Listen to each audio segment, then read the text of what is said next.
Take someone with a genuinely brilliant, highly analytical mind. Put them in a boardroom dispute, a failing negotiation, or a tense marital argument, and watch what happens.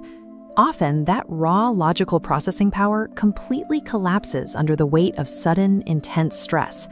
When the pressure mounts, logic often takes a back seat to biology. Even with a high IQ, a person can find themselves reacting on pure instinct, unable to access the very intelligence that usually makes them successful. We frequently use words like agreeable or calm to describe people who navigate these moments well, viewing their composure as a static personality trait. In psychology, this composure is actually a high-speed cognitive process. It involves capturing raw emotional data in real time and filtering it through a series of internal checkpoints to regulate the final behavioral output. To see how these invisible mechanics actually operate, we need to slow down time. We are going to track the psychology of a single high-stress interaction, mapping it from the very first spark of conflict to its final resolution. The true starting point of a tense interaction happens before anyone even opens their mouth. It begins with an internal physical reaction, a sudden spike in heart rate, a subtle tightening in the chest, or a flash of irritation. This animated diagram illustrates how a high EQ brain processes that exact moment. You will see a narrow space on the timeline labeled the gap, separating the initial stimulus from the final response. Highly emotionally intelligent people possess a trait called real-time self-awareness. They detect those micro signs of internal stress while they are still incredibly small, allowing them to pause right inside this gap. While an average brain skips right past this phase and reacts on pure instinct, a high EQ brain uses that awareness to consciously stretch the timeline. Inside that extra fraction of a second, multiple potential actions can be evaluated. They choose exactly how they want to respond, rather than letting the emotion dictate their behavior. Now the external trigger hits.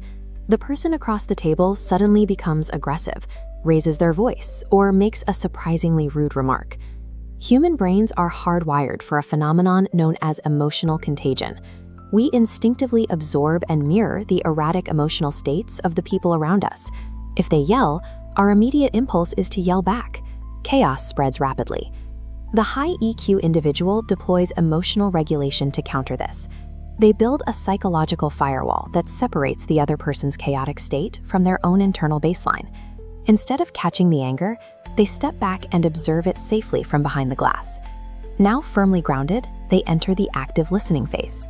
Interestingly, this often involves intentionally ignoring the surface-level aggressive words being thrown at them. Instead, they rely on social perception, the cognitive ability to scan an interaction for subtext. They listen to the timing of the pauses, the shifts in tone, and watch for subtle micro-expressions.